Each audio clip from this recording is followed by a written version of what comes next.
5 letters for everybody out there. RELAX. Relax. I'm Alex Glaze with Jared Smith. Aaron Rodgers reminded everybody last night why the Packers are one of the popular picks to be playing in the Super Bowl. We'll get to the Packers in just a minute, but we're talking Super Bowls, Jared. I got a lot of Super Bowl memories as a Ravens fan, 2 of them things, the lights going out in the dome and then the Ravens having that epic comeback win in 2012. It was Beyonce, right? Great game. Great Beyonce. Yes, great halftime show. Great game as well. You're a Jets fan, so I'm curious, do you even have any Super Bowl memories? What do you think of when you think of Super Bowl? I think of all the great food I eat on Super Bowl Sunday. My menu, commercials usually are a fun thing to keep track on that day. Not a lot of team memories, but if you want me to flip it around on you, I've got a lot of great Yankees World Series memories growing up. Many actually, 4 out of 5 years, and then one again in 2009. So I have my fair share, and also I've got some really good Rangers memories. Not only getting to the Stanley Cup Finals back in 2014, but also winning it in '94. That was actually one of my first sport memories. Period. Where I was 8 years old when the Rangers won the Cup in '94, and I was a hockey goalie growing up. Mike Richter was my guy. So I was really excited to watch that in the early days of my sports career, and then take a little bit later with Henrik Lundqvist more recently. So I've got my fair share, Alex. But you're right. No Super Bowl memories. I was going to say, a lot of great sports memories. No Super Bowl memories. No Super Just Bowl. yet. Maybe they're coming, though. Maybe not this year. It's going to be bright. You can get me nostalgic. I'm going to get off that right now. Let's get to today's show. We're going to take a look at the card now. We've got some early birds taking a look at the weekend ahead. College football and NFL. And of course, we have to talk about Aaron Rodgers and that epic Monday Night Football comeback. And then we got former NFL scout and front office exec Jim Monos joining the show. And to wrap things, of course, we are giving our plays of the day. So without further ado, let's bet it. And we're going to run through some of the games that we are keeping an eye on coming up this weekend. And I don't know about you, but I love college football. So let's start there. And let's start in the SEC. Georgia laying a huge number, 32.5 points at Vanderbilt. That's a big number. Actually, I think it's 33.5. Or has it gotten to 34, actually? Either way, it's a big number. Are you laying that big number with the Dogs? Yeah, I think there's a couple things here. First of all, in general, in my eyes, betting earlier in the week, I think is kind of the way to go, getting the best number. And you're going to start to see this segment a lot on the show. We're going to start to do it, I think, on Mondays, because I do think Mondays is probably the best time to get the worm, as the early bird normally does. And the reasoning here is twofold. First of all, I think I can predict where the market's going to move better than how the game's going to end up. I honestly do think the market is a little bit easier to predict than the actual games. Because and we're going to talk to Jim Monos about this later, injuries and all the fluky things that are happening throughout the course of the game, the coaching decisions. Once the game kicks off, good luck. But earlier in the week, I feel like I know where the market's going to move. And that's how I feel about this Georgia-Vanderbilt game. In fact, all of the college football games that we're going to go over today, I do feel like I'm going to get some positive line movement in my direction. And we'll recap that on Friday, and we'll put a bow on it. We'll see just how much movement I get. I got this Georgia line at minus 32.5. And I think that's a very favorable line. I think this one's going to close at 35 or higher. Obviously, Georgia's a better team. Georgia's going to win this game. The question is by how much. Vanderbilt's numbers this year for an SEC team are absolutely dreadful. They are one of the worst teams in the country in yards per play, 106th out of like 120, 130 FBS teams. They're 109th in opponent yards per play. So they're a minus 2.4 net yards per play, which in college football is really, really bad. On the other side, Georgia's one of the best in the country stopping. They're one of the best defenses in the country, top 10 in opponent yards per play. But their offense has been pretty good this year, top 20 in yards per play. So Georgia moves it. They can stop people from moving it. Vanderbilt can't do anything right. They just lost by 19 at home to Stanford. I think Georgia's 2 or 3 touchdowns better than Stanford, and I think they're going to cover this big number. Maybe it gets to a point, 35, 36, later in the week that you don't bet it. But at 32.5, where I got the number, underneath that key number of 35, which would be 5 touchdowns, I feel good about Georgia covering.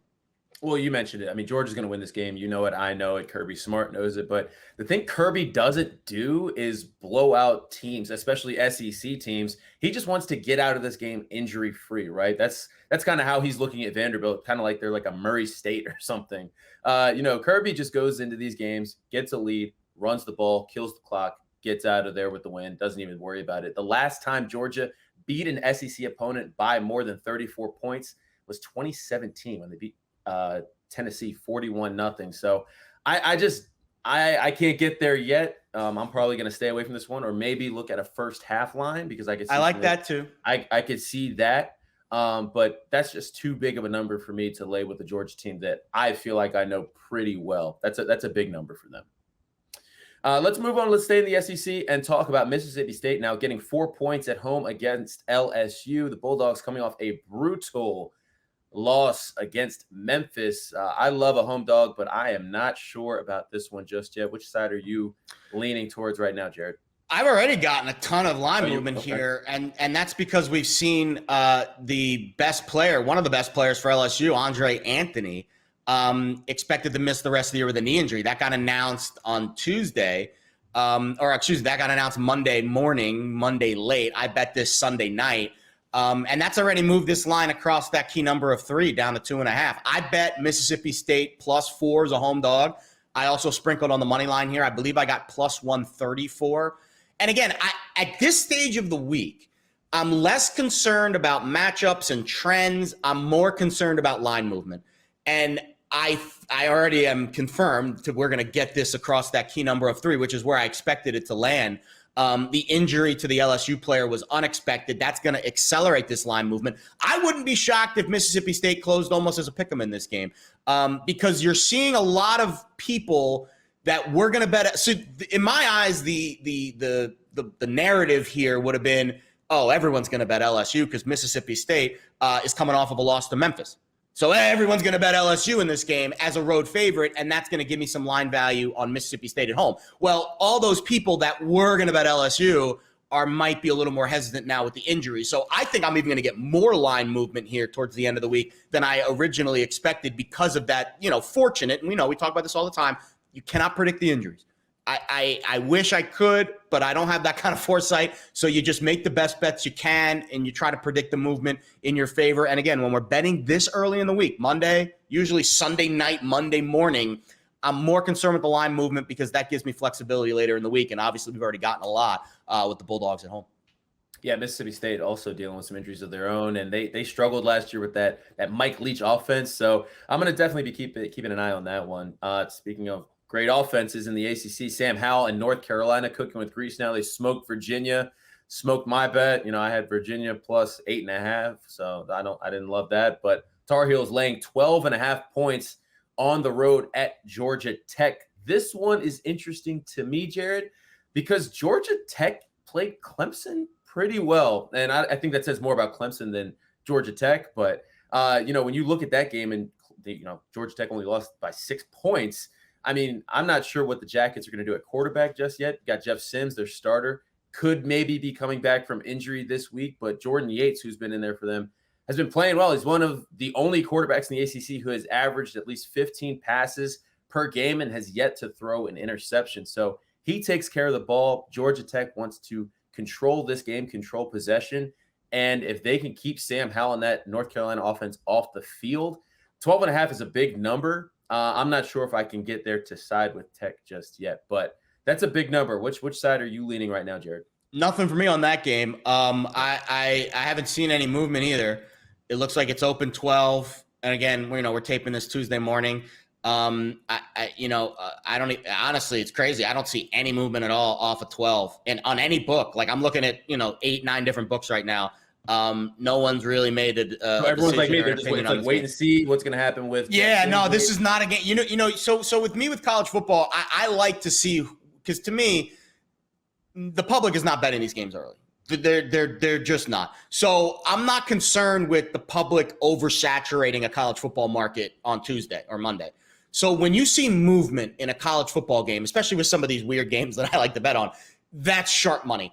I like to identify where the sharps are on, and then I will look into a game further based off of movement. and then I'll make my decision. So if there's no movement in the game, it's almost like trying to drive a ship or like a boat and you have no radar. You don't know where the icebergs are coming. So when there's no movement at all in a game, I don't even consider betting it at the early stage of the week because I have no idea where the market's going to go. Yeah. All right, well, let's talk some more about Clemson because the Tigers laying 9.5 points on the road at NC State. Do you like laying that number with a Clemson team that has struggled offensively so far this year? Little concerning to me that they don't have that big play, explosive ability on offense just yet. The defense has been playing great and winning them games, but I don't know if I can lay that kind of number. I mean, that's a good NC State team. I wouldn't. I mean, I love NC State in this spot. We have seen movement off of the 11. I'm seeing 9.5, 10 at some spots. I grabbed 10.5 with the Wolfpack. I sprinkled the money line too at plus 330. So they didn't play last year, but the prior 2 seasons, Clemson's outscored NC State 96-17. NC State knows that Clemson is vulnerable this year, and there's a lot of guys on those teams that got absolutely blasted by the Tigers when it was the Trevor Lawrence-led Tigers with all those great weapons. Want their shot. Yeah, exactly. Now NC State sees blood in the water, and their numbers are pretty good. Top 50 yards per play, top 30 opponent yards per play. NC State is a plus 1.4 in net yards per play. Clemson is a negative in net yards per play 3 weeks into the year. Never would have predicted that, but that is the reality of the numbers. And I'll take 10.5 at home with a Wolfpack team that I think is a very, very live pooch in this matchup. And I mean, again, that Clemson offense, they got to show me something before I'm even considering laying that kind of number. All right, I want to talk to you about this one because this Duke laying 16.5 at home against Kansas. That is an absolutely disgusting game. But that is on your card. Games, man. I love that is on your card. Why is that on your card? Why? I need to know why. Kansas is so bad. Kansas might be the worst team in the country of even the FCS teams. Like, honestly, Kansas might be worse than the FCS teams. Kansas is a minus 3.0 in net yards per play. They are brutal. Kansas gives up more. Kansas bleeds yards. Now, I'm not going to write home about this Duke team. Duke's offense really scares me. They're bottom tier in opponent yards per play. They get moved on very efficiently. But Duke's offense has actually been pretty good, 23rd in yards per play. So they move it really well, and Kansas can't stop a nosebleed. So I'll lay it at home with Duke. And again, the line movement is very telling here. Nobody in their mind is betting Duke, Kansas on a Sunday night, Monday morning at 2 a.m. when I'm looking at these lines for the first time. Yet, the line opens 13, and in a second, it's 15. Well, clearly somebody really smart is betting on the Blue Devils in this spot. I'm going to piggyback that bet. I got 15 and a hook. I know it's stinky, but I'll lay it with the Devils. Another one on your card. I think I like this one. I'm not sure, but this one might be stinky also. They're Kent all State. stinky. Kent State getting 16.5 points at College Park against Maryland this weekend. And I think that that's a little bit of an overreaction because of how bad Maryland looked against Illinois last week. But I think I'm trying to read your mind right now. I think that you are looking at this game as Maryland looking ahead to that big game they have on October 1st against Iowa. And I think that that is an interesting narrative in this spot, but 16.5, I don't know if that's the right number. Kent State can score, and they can move the ball. And I think they're going to have the back door. See, this is the one underdog that I bet this week that I did not bet the money line because I don't think Kent State can win this game. But 16.5 is a full 3 points better than the rest of the market right now. I got a very good line on FanDuel very early in the week. When I turned on my little computer command center on Sunday morning at like 2 a.m., every other shop was at 14.5, and FanDuel gave me a 16.5. And now we're starting to even see a 14. And I really think Kent State can keep this one close. I really do. Okay, well, before we move on to what we saw on Monday Night Football, you also have an NFL game that you have on your card already, that Chiefs-Chargers game, and you are taking the points with the Chargers. I like that. Actually. This Chiefs team, they don't cover. Yeah, we're going to talk about Jim Monos, about the interesting trends surrounding the Kansas City Chiefs right now, maybe why Kansas City's been a laggard against the spread. I was targeting this game once I saw that look ahead line was 7.5, and that look ahead line was too rich. The Chiefs should not be laying 7.5 against anybody right now with a quarterback as good as Justin Herbert. And I think the referees defenses look, to be honest with you, 100%, and I agree 100%. And when you look at the issues that the Chargers had last week, they were not issues that the Chargers created. They were issues that the referees created. I'd be willing to bet that there is going to be some interesting chatter between the Chargers front office executives and the NFL head of officiating this week. And I'd be willing to bet that a lot of those questionable calls will not be made this Sunday because I'd be willing to bet that the Chiefs probably get a decent amount of the handle in this game. And I think the Chargers are at a really good spot at +7. That's where I got them at. I think this closes +6.5, +6. I did sprinkle the money line here as well. I got it at +260. I think the Chargers are a very live dog in this spot. I've been targeting this game since 2 weeks ago when I saw Kansas City struggle a little bit against Cleveland. I thought that the Chargers would give them similar problems. And if I was getting, 6 in that game against the Browns, I'll take 7 with the Chargers. And I think those two teams are very comparable right now. And I feel good about getting that full 7 points against Kansas City this week. All right, well, we got to get to it. Monday Night Football. You actually had a great night, actually. The over, cash. Jared Goff over 1.5 touchdown passes, cash at plus money. And DeAndre Swift over 4.5 receptions. Got hosed on that one there a little bit. Just missed it. But listen, we almost had a nice clean sweep of the night, and then Jared Goff turned back into Jared Goff of old in the second half. I mean, listen, I was on the over for passing yards. I think he finished 12 yards short of what would have cashed for me. And he fumbled, threw an interception. Just some bad fortune on my side. And then I tweeted out right before the game, I decided that I was going to side with Dan Campbell and the Lions. What could possibly go wrong? And then I was loving life in the first half. And then second half came, and there's 2 halves in the football game. So what did you take away from that Monday night game? Because for me, I think week 2 in general, it was the perfect summation of week 2 because I think it just kind of brings everything back to earth. Jameis Winston is everything just kind of evened out in week 2 for me. Yeah, and that's the kind of league that it is, especially with a longer season. I think you'll see more regression to the mean and positive regression to the mean when we do see these volatile results like we saw a few of them in week 1. Biggest takeaway from last night, I'll be honest, I don't think Green Bay is right. Like, I don't think last night solved their woes. You're going to see this weekend a real offense come at that defense. And unlike last night, the Niners this week, I think, will run the ball way more effectively against Green Bay. I think Green Bay has some problems defensively. All right, we'll deal with that at a later time because the great equalizer is Aaron Rodgers. And I think Aaron Rodgers showed you last night that he could still sling it. He made some throws last night. I was like, whoa.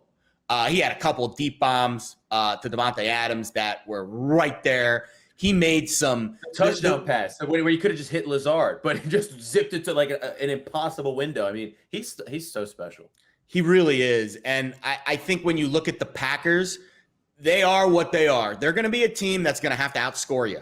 And I know that, you have to outscore everyone to win, but their defense is not going to win them a lot of games this year. It's going to be Aaron Rodgers. And I think that's why in my eyes, they're not a Super Bowl contender right now. I think they're a really good team and they play in a really bad division and they're going to win that division and they're going to be in the playoffs and Aaron Rodgers is going to have a chance to lead his team down the field in a playoff game to win and go to the NFC title game again and maybe go to the Super Bowl. But I don't think they are a contender because I don't think their defense is good enough. And that's going to be the issue for the Packers this year. Can their defense catch up to just how good their offense is and how good Aaron Rodgers is? I think that's the mismatch right now. I don't see a lot defensively. You saw Jared Goff. When a quarterback can make the right throws, you saw Jared Goff pick that team apart in the first half, 17 points. Yeah. I think that's going to be the issue for Green Bay going forward. Their offense is going to be fine. They're going to score a lot of points. I think they're going to struggle against some of the better offenses in this league on the defensive side. Yeah, Jared Goff had me believing in Anthony Lynn in the first half. Yeah, called a good half. I think he called a good second half too, and they didn't execute it in the second half. I think the rain really hurt. The rain really turned that game into a slop. That fumble, the fumble. I mean, but you got to do that wet ball drill. That's two fumbles. The ball slipped out of his hand, one, and then the fumbled snap, too. I mean, there were two spots in that game. The fumbled snap is the one that turned the tide for me in that game. I think I learned my lesson, though. Just don't side with the Lions. Just don't do it. Just don't bet on Jared Goff. Just bet the over. It's bet the over in the Packers games this year. The Packers defense is going to give up some points this year. They're going to be a good over team. Yeah. All right, well, without further ado, let's get to our guest, Jim Monos, former NFL front office exec and scout. Jim, thanks for joining us. Man, it's good to be back, guys. It's been a couple weeks, but I've been watching your shows, taking your picks. It's been fun. You know, I don't know if I'm supposed to take your picks or Lauren's at this point because I know Lauren. It's unbelievable. She's on fire. Hey, we have a long season, though. We have a long season. Do. It's like, that's what I'm telling my friends. Yep. Listen, my friends are judging me from the first 2 weeks. I'm like, whoa, long season here. Just getting my footing. You know what I mean? Safe space. Just get the footing here. Listen, full transparency. You know, when it's cold, when I'm ice cold, I'm cold. I'm hot. But hey, there's no difference in what I did in the NFL when drafting players and signing free agents. If you just got to be right more than you are wrong, about 55, 60%, you're going to be a good GM or a good gambler. There we go. I like it. Well, tell us a little bit about yourself because you obviously spent a lot of time in the league. So where have you been? Lucky enough, I was in it for 17 years, started with the Philadelphia Eagles, was an area scout for the Eagles, then the New Orleans Saints, got a Super Bowl with the Saints thanks to Sean Payton and Drew Brees, then got a nice promotion up to Buffalo. The GM, Doug Whaley, brought me in when he got promoted.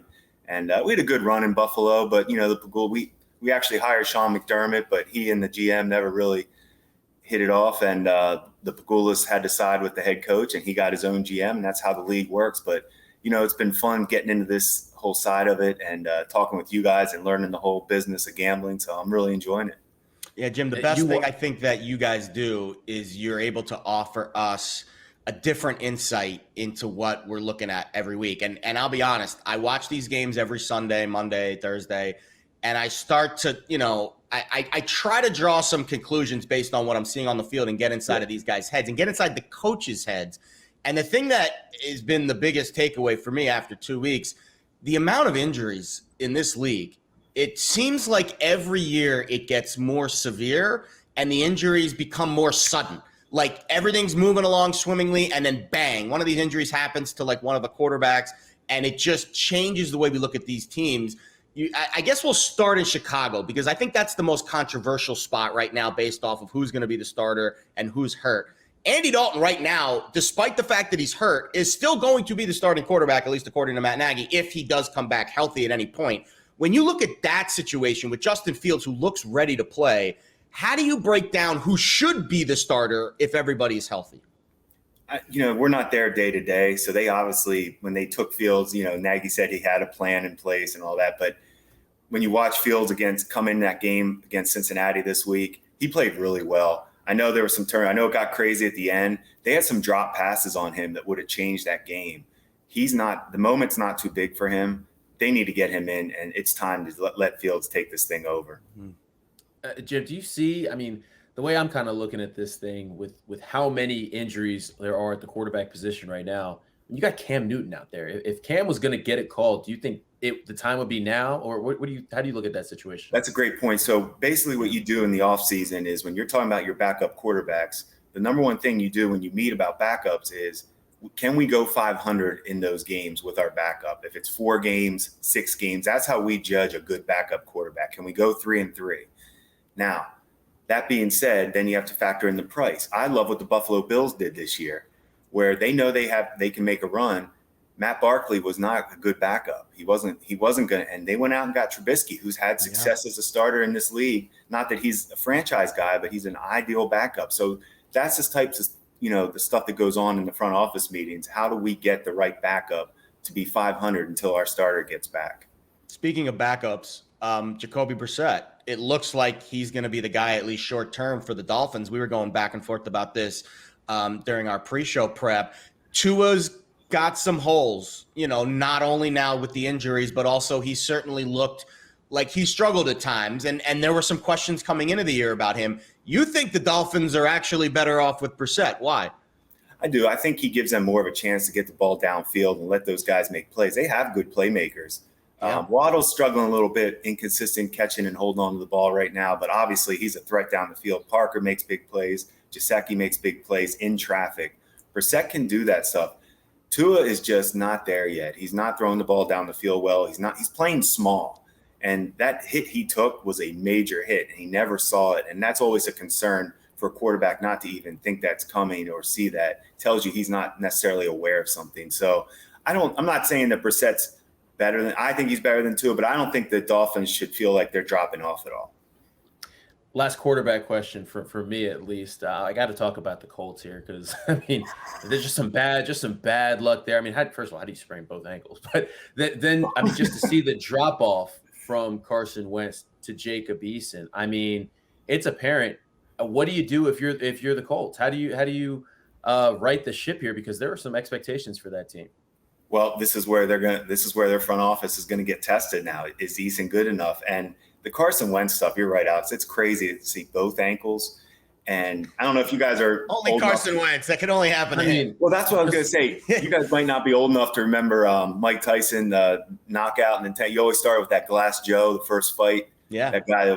That's who Wentz. That was my favorite game growing up. Well, that's what bull. Yeah, I always get the ball. You got to make sure you go with the left jab and one time, and then the right jab with the other time when the bull charge, right? That's what I'm saying. So is Carson Wentz, is he becoming that where it's just he's Glass Joe? Yeah. He's tough, but man, he gets hurt a lot. He was in college too. So I think the Colts are in trouble. I do. Their defense is going to keep them competitive, but I don't know if Eason's good enough. We have to watch him more, obviously. Yeah, and that line too, speaking of early birds, which, I think that the Colts line against the Titans this week, you're going to see that line move significantly in Tennessee's direction if it is Eason. I think that's going to be a good situation for Tennessee. One of the teams that Tennessee has struggled against, a team that a lot of teams have struggled against, are kind of turning an interesting page here. Let's talk a little bit about the Kansas City Chiefs, because I think when you look at their record's pretty good just overall. Obviously, they were in the Super Bowl last year. Patrick Mahomes loves coming back late and winning games, and they're very exciting to watch. But this is a betting show, Jim. And when you look at their gambling record against the spread, it's arguably one of the worst records that I've seen in a long stretch for a team as talented as they are. Let's give you the numbers here. 2-11 against the spread in the last 13 games. 0-2 this season against the number. They were 1-2 in the playoffs, and then 1-7 to close the stretch of the regular season last year. That, of course, that run started after they blasted the Jets in the Le'Veon Bell revenge game. What have you seen with the Chiefs over the last, let's say, year and a half that makes you think maybe they're in kind of fade territory, at least in the gambling markets? Well, don't you think, Jared, Alex, that doesn't Vegas adjust to the college gambler wakes up, right, and say, oh, the Chiefs are -3.5, I'll take them. The Chiefs are any low number, you're taking the Chiefs. But it's never that easy in football. We know that. Teams are catching up to them a little bit where it's not – Mahomes is starting to look just like Brett Favre, like we compared him coming out of college, as far as not everything's in rhythm. He's always trying to make, run around and make special plays. He is off the chart talented. He is the best quarterback in the NFL. It's a hard swallow to bet against him. So I think the Vegas has somehow – maybe, I don't want to say they're inflating their lines. But the Mahomes tax, that's what I've called it for the last year or so. And obviously it's expensive now. They're starting to throw the tea into the river like the Boston Tea Party. It's not a very good thing if you're betting on the Chiefs right now, Jim. No, and I really think that's the issue. And their defense is not, it's not as good as people think. Yeah, absolutely. And another trend we're seeing, home teams 11-19 against the spread. Is it time to just kind of blindly just go with the away teams here? I think we need to keep track of that. I've always been a big believer that the home teams that have good defenses are usually, it's only 2 weeks in, so let's wait till 5 weeks and really track that. But the home teams that have really good defenses benefit really well. That because of the crowd noise, that when it becomes a factor. But we weren't great in Buffalo as a home team, and we have an incredible crowd in Buffalo when I worked there. And, so it's kind of, is it really the talent?